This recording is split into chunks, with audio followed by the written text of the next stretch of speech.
Tropical country అయిన మన దేశంలో సూర్యకాంతికి లోటు లేదు. మన చుట్టూ పుష్కలంగా లభిస్తుంది. దానివల్ల వచ్చే ఆరోగ్యానికి సంబంధించిన బెనిఫిట్స్ కూడా అపారం. వాటి గురించి ఇవాళ మాట్లాడుకుందాం. నేను doctor Anuradha, consultant neurologist, Arka hospitals, Visakhapatnam. సూర్యకాంతి వల్ల 3 అతి ముఖ్యమైన లాభాలు ఉన్నాయి. 1, సూర్యకాంతి వల్ల మన బాడీ సెరటోనిన్ అనే హార్మోన్ని తయారు చేసుకుంటుంది. ఈ సెరటోనిన్నే మనం హ్యాపీనెస్ హార్మోన్ అంటాం. మనం ఆనందంగా ఉండడానికి, విషయాల మీద ఫోకస్ చేసి కాన్సన్ట్రేషను, మెమరీ ఇంప్రూవ్ చేసుకోవడానికి ఈ హార్మోన్ చాలా ఇంపార్టెంట్.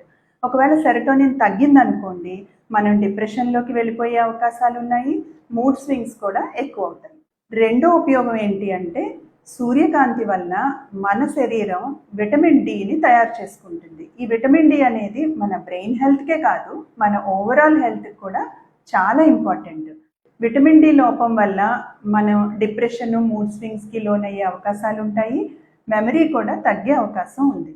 మూడో లాభం ఏంటి అంటే, సూర్యకాంతి వలన మన బ్రెయిన్ మెలటోనిన్ అనే స్లీప్ హార్మోన్ని తగినంత మోతాదులో తయారు చేసుకుంటుంది. దీనివల్ల మన నిద్ర తాలూకా క్వాలిటీ ఇంప్రూవ్ అవుతుంది.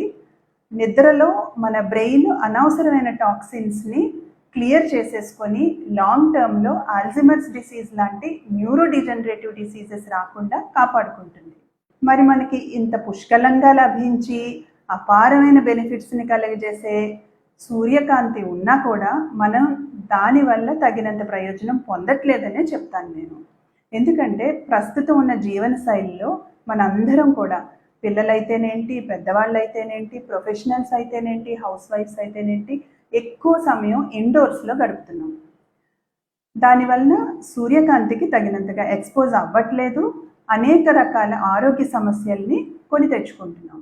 దీనికోసం ఒక చిన్న చిట్కా చెప్తాను, పాటించడానికి ట్రై చేయండి. అదేంటంటే, పొద్దున్న లేవగానే ఇంటి బయటికి వెళ్ళి ఒక 15-20 నిమిషాలు బయట వెలుతురులో గడపండి.